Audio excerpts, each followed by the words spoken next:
Is Honorable Reath here? Please let me know if you have arrived so maybe we can start.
Um, Thanks for joining me. Sorry, I took a while. I'm just waiting for Honorable Rest if he's around. Please let me know so I can start the interview or start the program. But welcome, and thank you for joining me from wherever you're joining me from. My name is Dilmar, and I'll be hosting today's interview with Honorable Rest. So I'm just waiting for him, but while he's coming, the song that you just heard is by a group, South Sudanese pop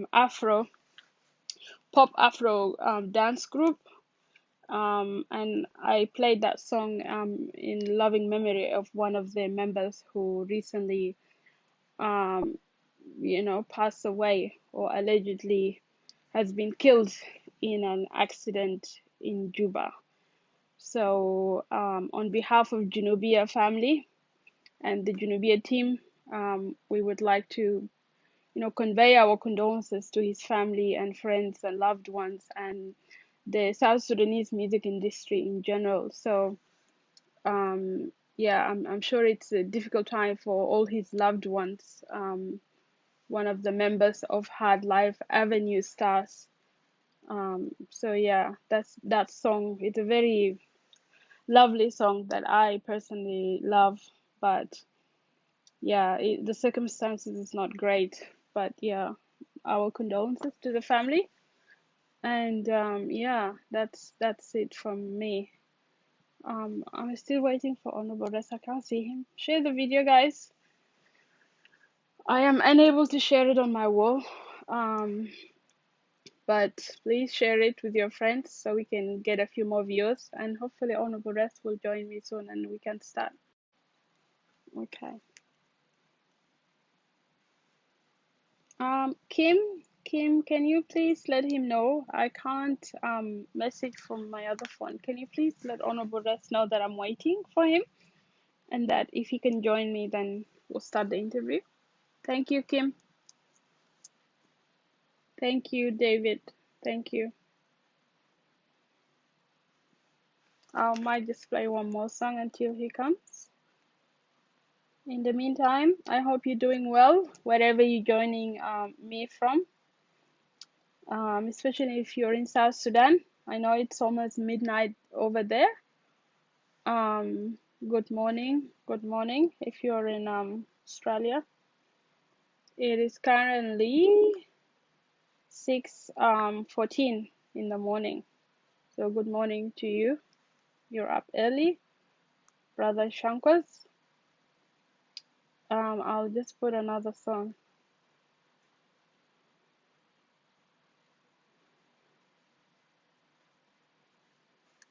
Yeah, I'm only here to interview Honorable Reath, an MP, as we all know.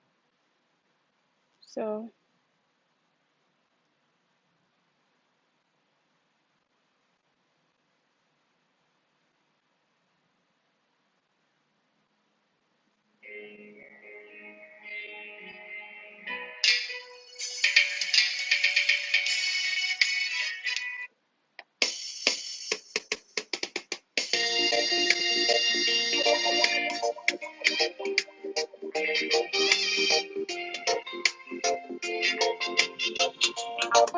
okay, he's here. My God, you the Lord is me all with my life. I can't add him.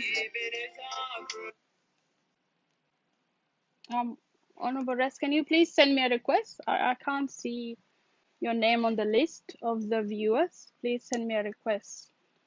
Thank you. From a deepest hole is where you pick me low. It's only you in my life, no one else. When I fall down, oh Lord, you pick me up. From the dust, you make me sit and eat with the free. There is no one else who will take your place in my life. It's only you, Jesus, the Prince of Peace. It's only you, Jesus. It's only you, my life. It's only you, Jesus. It's only you. Oh, it's only you, my Redeemer. It's only you. Oh God, it's only you. Oh Lord, it's only you. You are my Lord, my King. I trust in you. It's only you. It's only you. Jesus, it's only you. Oh, it's only you. My Redeemer, it's only you who saved my soul. It's only you. Oh, it's only you. Oh, it's only you. It's only you. It's only you. I trust. It's only you. Jesus, it's only you. You are my Lord. You are my King. I trust in you. It's only you. It's only you. Jesus, it's only you.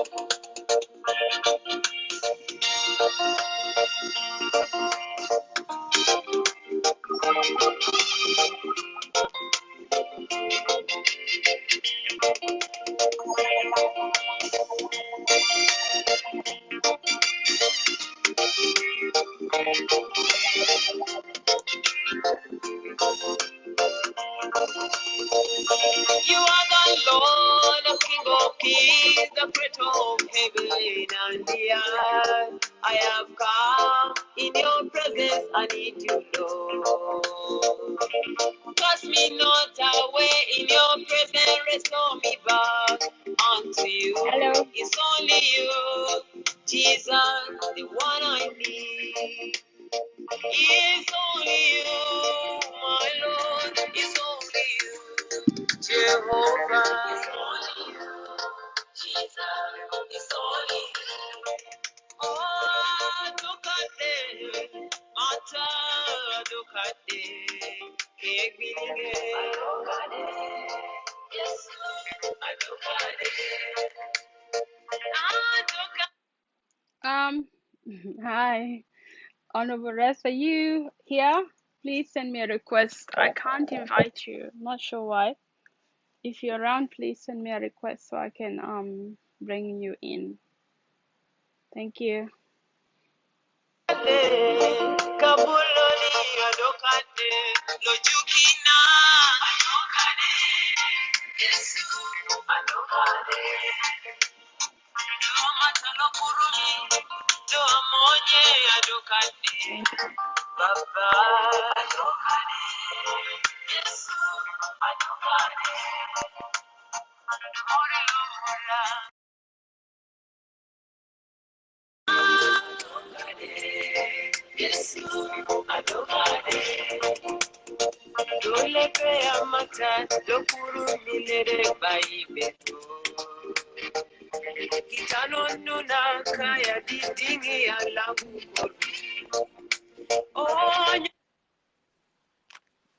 Hello. Hey, hello. How are I you? I am trying to join you through my computer and I couldn't see how I can get in. So now I'm using my phone. Okay, that's Yeah, good. Well, I'm glad you're here. thank you. Um, and thank you for joining me. We were meant to do this interview last week and it didn't happen. I Mm-hmm. appreciate your understanding, but yes, you're here today. So thank you so much for joining me. Thank you. Thank you so much. Thanks to the viewers too. Guys, Honorable Res was born in the region of Upper Nile, and he first became a member of parliament after South Sudan. I'm reading from the laptop, if you guys see me looking on the side. Gained after South Sudan gained independence in 2011. He was released but recently reinstated back to the parliament as part of the revitalised peace agreement, waiting to take an oath of the office.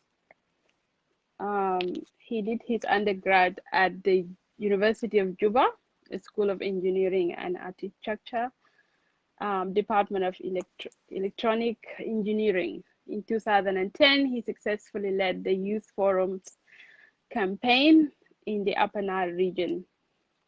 In the Parliament on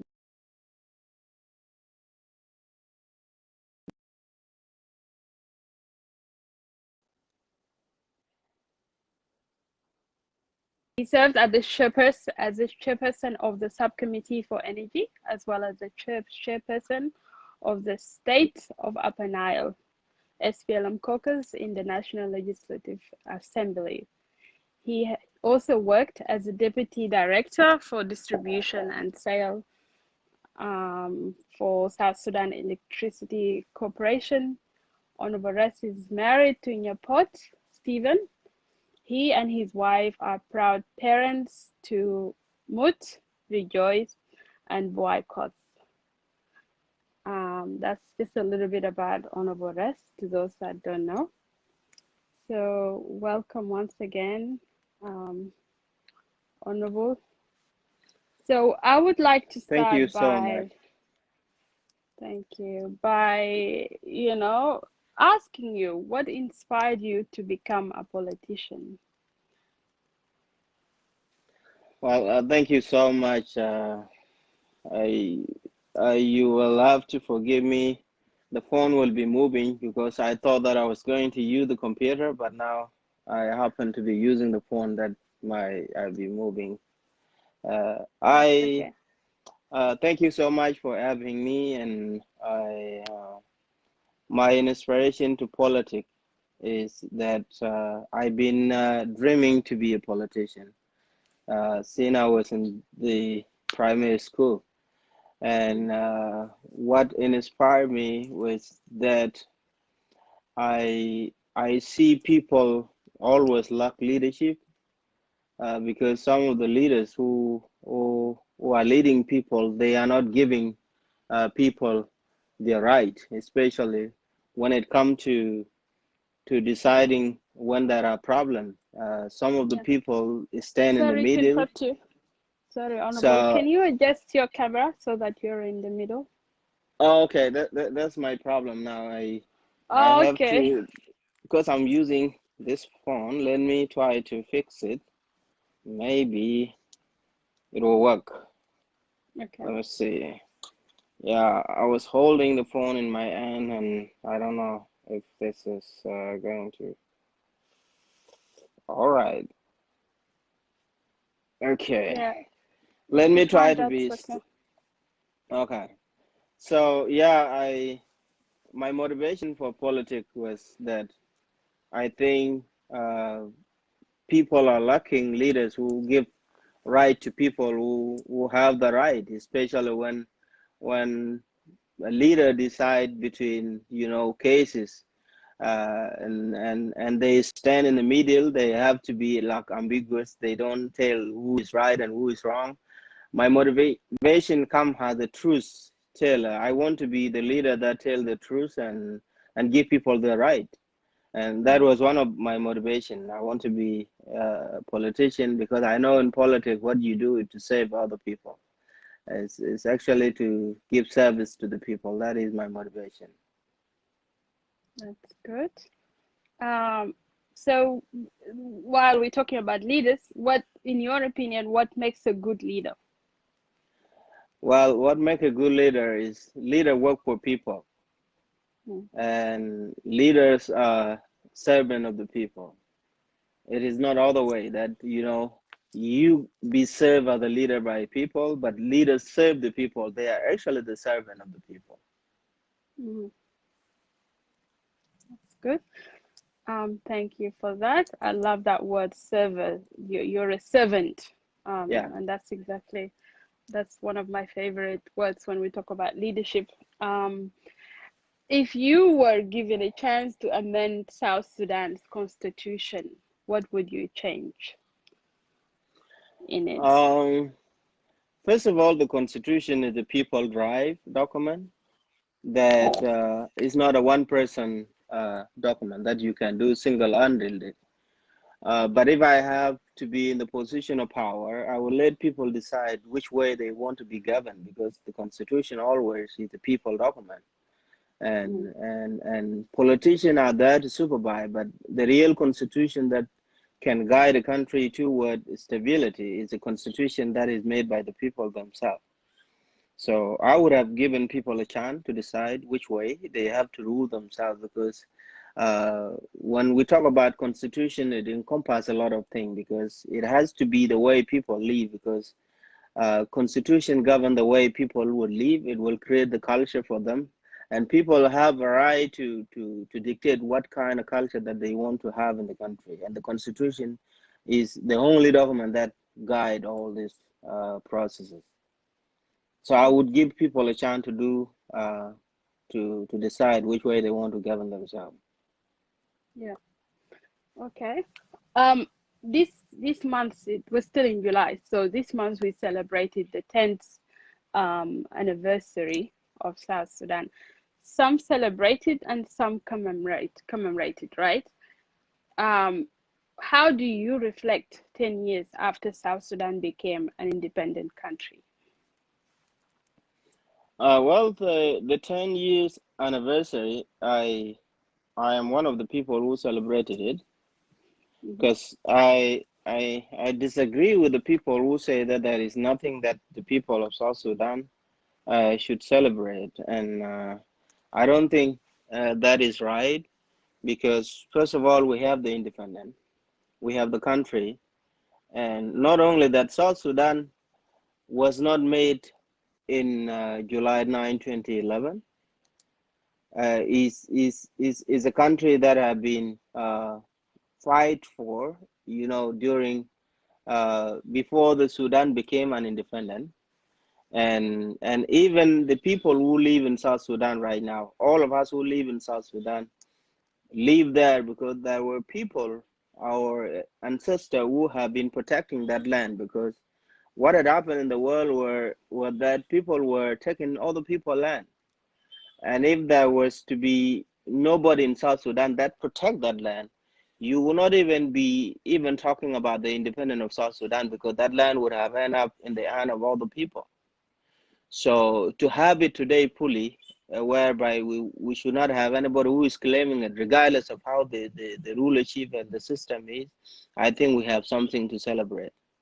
It did not start in 2011. And the other thing is, people are not celebrating the government or the leaders. They are celebrating the land. and they are honoring the people who have given their life for the liberation of that country. So yes, I agree with people who have been celebrating it, and I did celebrate it, and I will continue to do so. But when we come to the system and the situation of our people is a different case altogether. Mm. So what you said that we're not celebrating the leaders in South Sudan now. There is no roads. There has been no development in the country. Most of us are still scattered all over the world. So to the citizen of South Sudan, whether they're in South Sudan or in the diaspora, what do you say to them that that should be celebrated after 10 years? So I'm not sure if I'm making sense, but you said they You're should making be things sense, to yeah. celebrate. Yeah. You're making sense, yeah. Like I say, you are not celebrating the government. You're celebrating the independence of the land, the independence of the country. Uh, I I I understand people have regret because what they are seeing now, what is there is not what they are expecting or what they have been expecting. You know, people have aspiration. South Mm. Sudanese, like any other people in other country, have also their aspiration.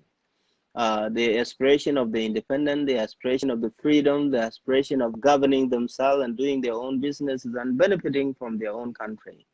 These things are not happening and had never happened. I will not believe anybody who have disappointment who say that things are not good. But I think when we celebrate the independence of South Sudan, we are honoring the life of the people who have been liberating this country, most of whom have died, and we are celebrating the country itself, the land and the resources that are there, and you name it. There are a lot of things to be celebrated. Coming to other people who have questioned, the only thing that you do, you don't postpone the celebration of your own country because there is a problem going on in the country.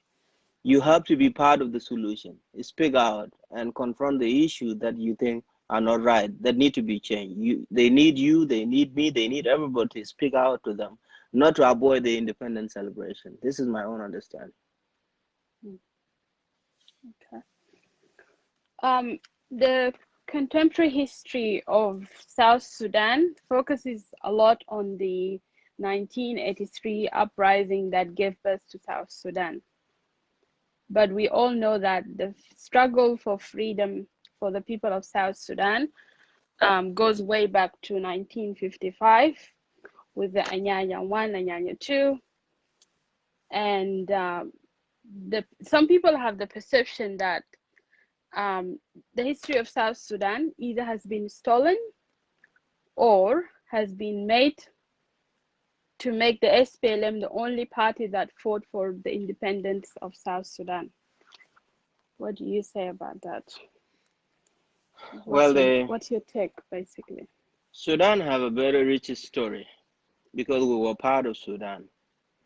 It started from 1800 when the Ottoman Empire was in power with the Egyptian that were ruling Sudan, and then come to 1885 when Mahdi took place. Mahdi took over the power, and until 1899 when Anglo-Egyptian also came to Sudan.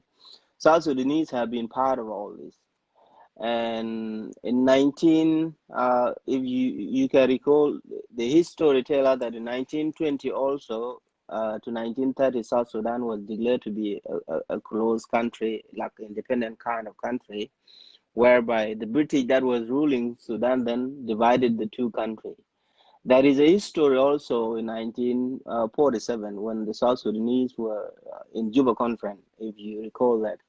That there were some South Sudanese who called for the independence of South Sudan, and there is a lot of people. There are a lot of people who struggle before even 1956. And if you recall, in 1930 up to 1946, South Sudan was kind of independent country, run by British then. And the Arab were kicked away. Even the business people who were dominating the country were kicked away, and they have to struggle to get South Sudan back to toward the independence of Sudan in 1956. And it happened in 1947 conference. The resolution was that South Sudan have to unite with the Sudan. But a lot of people with some name also say that South Sudan has to be independent. This is where you start the struggle actually. And when the Juba conference end up in favor of South Sudan has to be part of the Sudan, that also engineered the revolution in 1955 in Tori. This is where we can call the real liberation of South Sudan. It started in 1956. And people who have started that liberation were purely Equatorian people, which were then they are South Sudanese. They didn't do it in the name of Equatorian people. They were South Sudanese who were trying to liberate the country. And that continued for 17 years until 1972 when the peace agreement, Addis Ababa peace agreement, was signed. That also gives South Sudan one more, another chance to have autonomous government, kind of, in Juba. And not only that, in 1972, not all the Anyanya one people went for peace agreement, because there were some of the people who did not agree with the peace agreement. They have predicted that the Arab in the north, or the government in Sudan then, was not honest enough to implement the peace agreement. So they stay behind in the bushes. Before 1983 and 1975, people who refused to be part of the peace agreement in Addis Ababa in 1972 formed Anyanya 2. And Anyanya 2, people know Anyanya 2 are the Anyanya 2 that fought with the SPLA. But before Anyanya 2 fought with the SPLA, what happened that Anyanya 2 established themselves, they established themselves in a place called Bilpam. The Bilpam actually that SPLA used as the historical was not actually founded by the SPLA. It was Anyanya 2. And these Anyanya 2 people included people like, Paulina Maternal, Gordon Kangchul, and it is also a mixture of Nuer and the Dinka and even Equatorian themselves. And this is the second, you could call it the second liberation. But what is happening in our country, and I think it contributes to also our problem today, is that people are trying that our police narrative that, we are the one who have done this. If we talk as the South Sudanese, and if we are united, the real people who could claim now they have started the liberation of South Sudan are to be Equatorian, for example, because they were the one who actually started the real fighting. And what happened afterward was, a continuation of what has already started. But to me, it doesn't matter who have started it and who have end with the history. The whole South Sudanese have fought, and the history does not start in 1983. Any people who are saying that the history of liberation started in 1983, they are people who are trying to distort the history, and that distortion also contribute to our problem today, why our country is not at peace. Because history is something everybody want to have sharing. Because, and also the idea of trying to claim the history also, it sends a negative messages. What do you mean? Why do you want to be the one that is being recognized to be the one owning the history? There must be a bad intention behind that, and that bad intention also could be figured out by other people, and it's not good idea.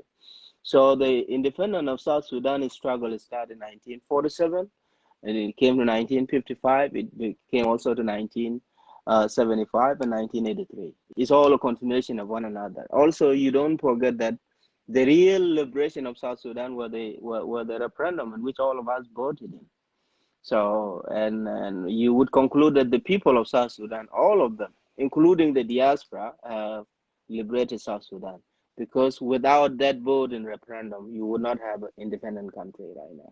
So this is what I could say about the history. It's very vast. If we can go in detail, it will take us a long time, but I have to just jump through it. And if some question come up, I will be able to answer them. Yeah, so feel free, guys. Those who are watching, feel free to ask questions to Honorable Rest. The definition of the word, yes, I agree with you that the history of South Sudan and how far it goes and all all the discussions about who started it and all that, I think it would need a long time. But my next question is, you were just talking about the anyanya. The definition of the word anyanya is in English is the snake venom. Where does the word originate from? It was the people who of Equatorian actually who coined that name, and exactly this is what it means. You know, they created it because all of us have known the snake venom, which is in Arabic gulusim. And I think they have created it because they know it is something that if the snake bites you, especially the cobra that have that kind of poison, you are not going to get away with it. So I think that is the meaning. They came out with it, they coined it, and I think it's a very powerful name.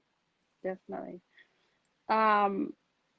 We are reaching the end of our show today, but I have this multiple choice question for you, Honorable, just for fun, really.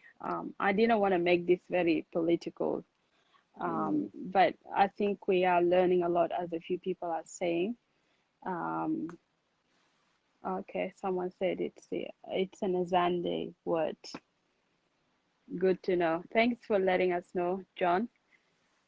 So the question I have for you is this: Western Nitolic of Africa Compromise of Sudan, Northeastern DRC, North Uganda, Southwestern Kenya, Northern Tanzania, and Southwestern Ethiopia. Which country did I leave out? As I said again, can you repeat the question? So Western Nitolic of Africa Compromise of Sudan, Northern Western DRC, North Uganda, Southwestern Kenya, Northern Tanzania, and Southwestern Ethiopia. Which country did I leave out? Oh, I think you left out the Central African Republic, right? I left out. I may not have got the question right. Sorry. Yeah. It's not a tricky question. It's yeah. I left out South Sudan. Yeah, just like that. Yeah. So I'm done with my questions. If anyone else has any question for Honorable Rest while he's here, feel free. Because you did answer some of my questions in your in the answers that you provided. Well, I'm not happy that I failed the examination.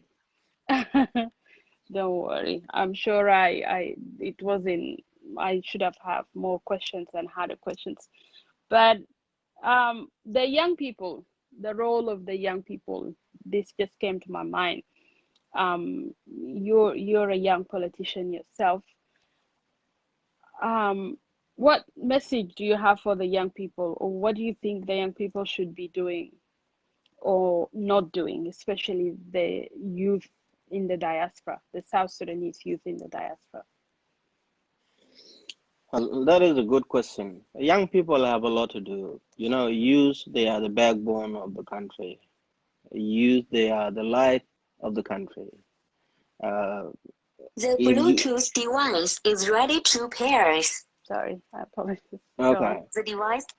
So, and youth, they are everything connected with the good thing of the progress of the country. Youth also can be a downfall of the country if they don't know their role. My message to the young people of South Sudan is that I attend most of the forum, and to my disappointment, I cannot learn anything that I could see, which is leading toward the real change that can be agitated by youth. Because What is out there is that young people need change, and we know that there are a lot of change that are needed in South Sudan. Youth need to learn. They need to actually get the skill, because if you talk about change, for example, if the leader of South Sudan have to leave today, what do you have? Are you prepared enough to take over the country? You know, because if you see the language now, it's all about abusive language. People are insulting, and I think that is something missing, because you need youth who can reason, who can bring politician on the table, you know, learn about the law of South Sudan and point politician to what the law they are violating in the country. You don't have to just sit out here, and not all the youth actually, and but some of the people are there when anything happen which is not good in the country, something that they are not accepting, you find them pouring insult, insulting politician and all this. So I would say that youth need to learn. You have to learn the economic, learn the skill, because when you are in the center of power, things are different. And when you are in power position, you have no time to learn. You have time to do something. So while you're out from the government, you're preparing yourself, get the necessary skill that you need to be running the country if chances provide themselves. And also youth need to learn to build a new, you know, kind of unity, identity among themselves, because our young people now are divided based on tribal line, which is very dangerous for the country. What I encourage youth is that they have to unite, they have to know themselves, they have to learn the skill that the country needs. Not only that, we should not all also go to politics. I know politics is good, and when I talk to some young people that you shouldn't start things with politics, they ask me why you are in politics. That is not how it works. There are people who have opportunities to get into politics in early age, some circumstances that make them to go to politics, but not all the young people should start life with politics. When you get out from the school, you make sure that learn a skill to lead toward entrepreneurship, build your own business. I know the situation in the country is not that good, but you who are in different country, stable country like Europe and America and Australia, you need to make sure that when you go home, you don't look for a job. You have to take job with you, because we have all opportunity here in the West. And most of the people who say it, which I believe is true, they want to go and help the country, but they always go and try to find something to help the country while they are already there. I would advise that you take something with you, take something with you, a business, anything, you know, a school and hospital and all this.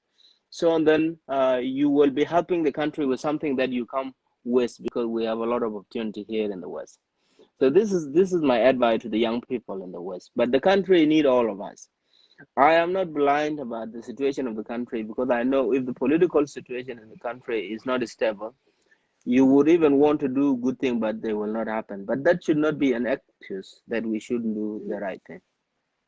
Yeah. Okay.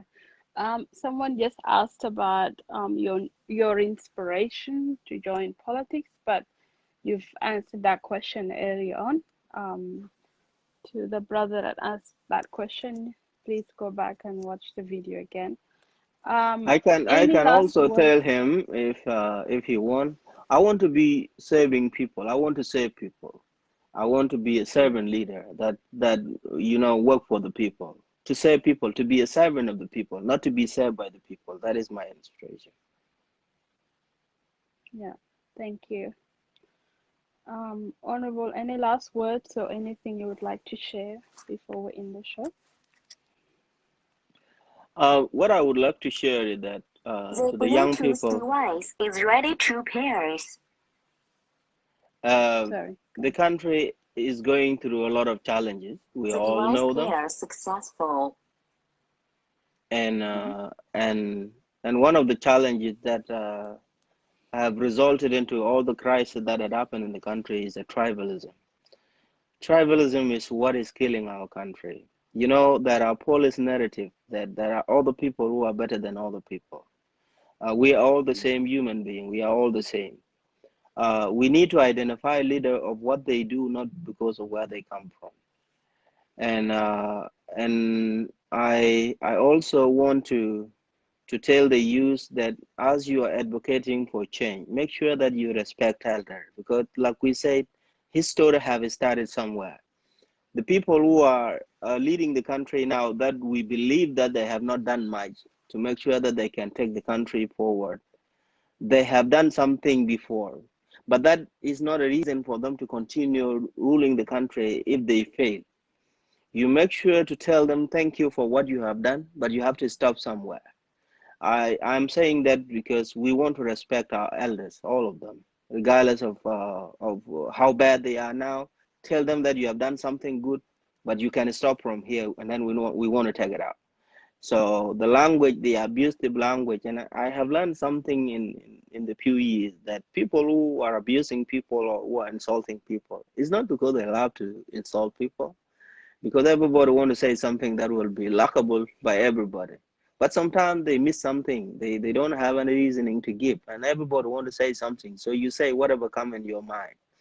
I would like to tell you young people that I think time for change is coming. Our country need change. I am responsible for what I'm saying. We need to change things. But if we need to change things, we need to be ready. So this is what I want to tell to the young people.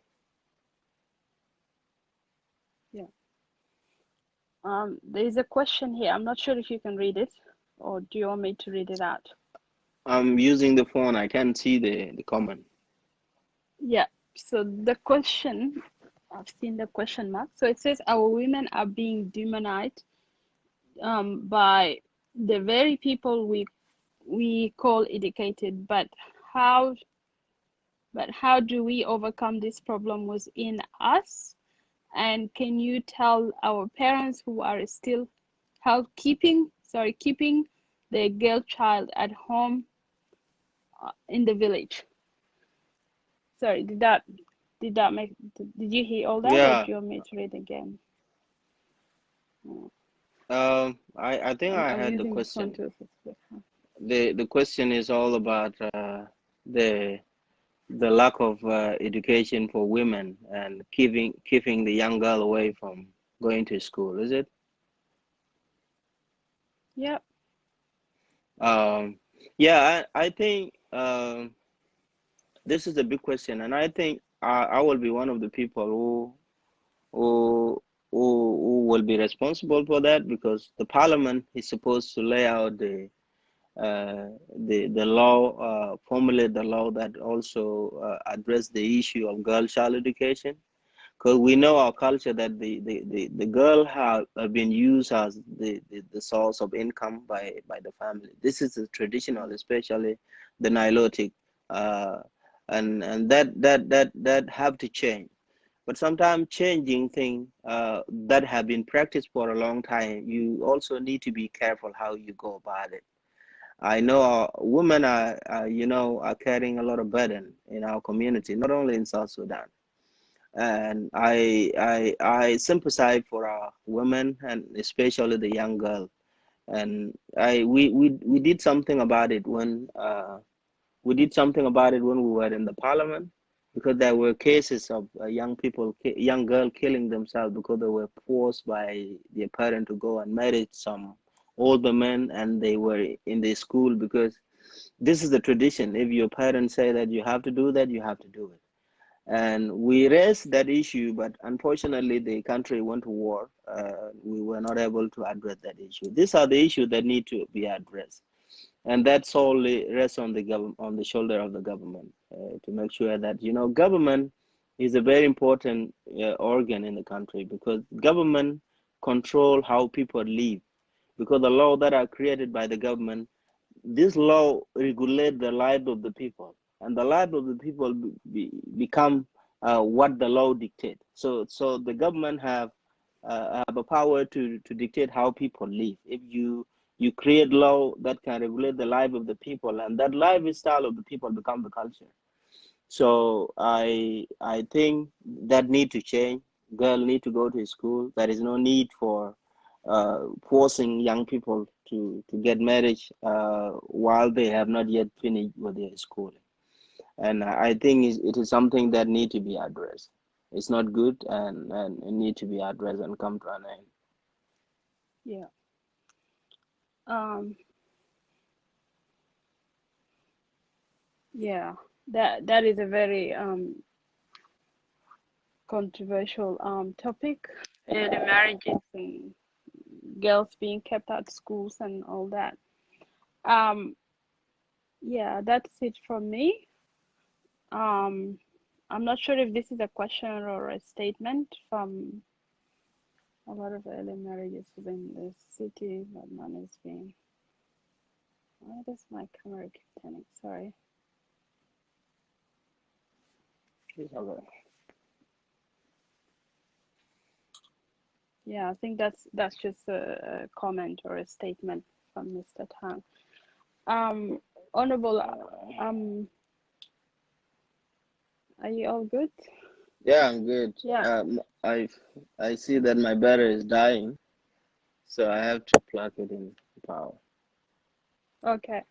Yeah, so that's it from me. I just wanted to keep this interview light, and keep it not so political, even though we're discussing politics, but you are a leader that I personally respect, and think I think I'm right. People learned a lot from you in these few minutes that you've been with us, and that's what I wanted. I wanted you to share the knowledge that you have, um, and I'm sure there is so much more that you can share with the people of South Sudan, with the young people, um, all the youth around the world. Actually, I think all that you can share with them.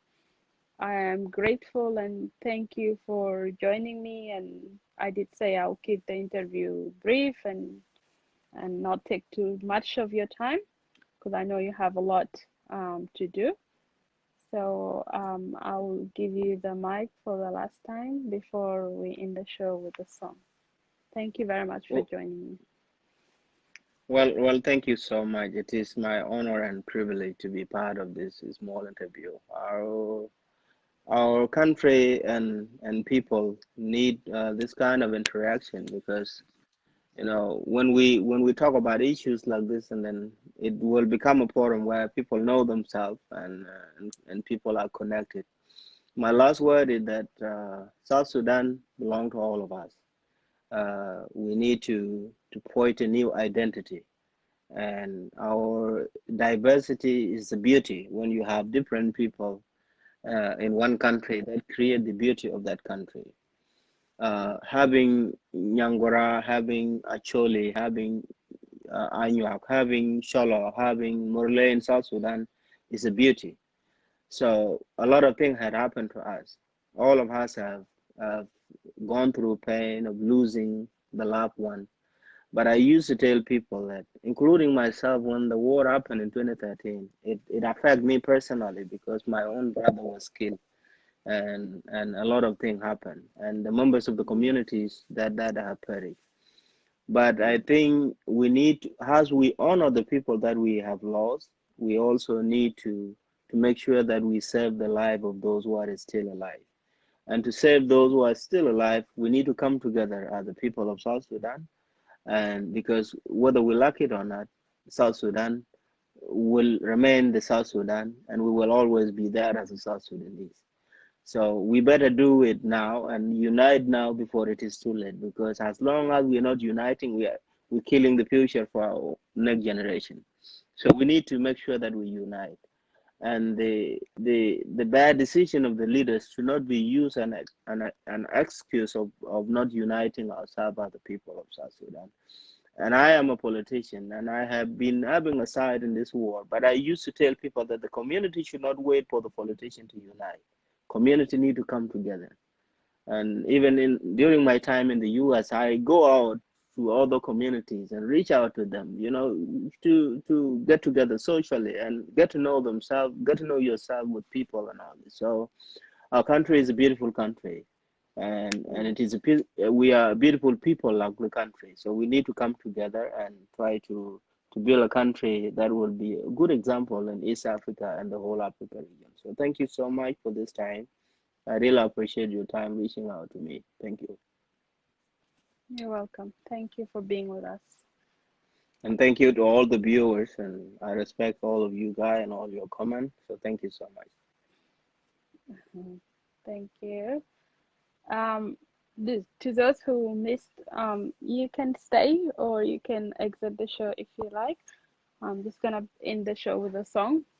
And this song is dedicated to all the fans of the young musician that was just killed, allegedly killed in Juba, part of a group they called Hard Life Avenue Stars. So he just passed away a few days, 2 days ago, I believe, and it's sad. It's sad to lose a young musician, talented. So I'll just play this song one more time to exit the show. Thank you so much, everyone, for joining and sharing. Those who send in questions, Junubia is here to share with you and entertain you, share the knowledge that we have shared, as you've heard from Honorable Rest. And yeah, reach out to any of us if you have any questions or just any queries that you have, reach out and we'll help you. Thank you. In the past 7 days, we've done over $100,000 in sales, and this is all.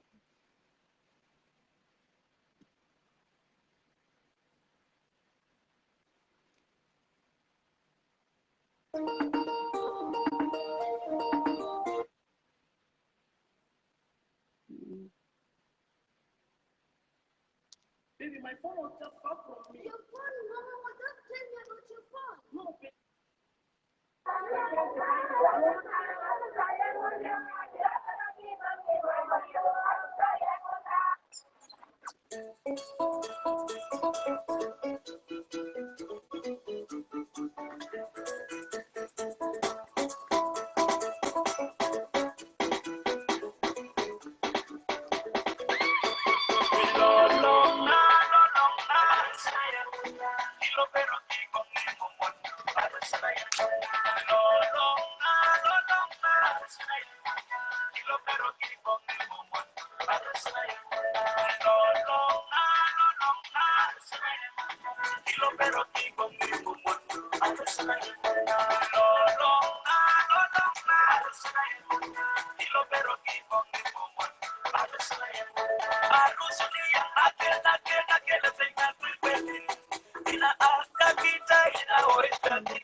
it.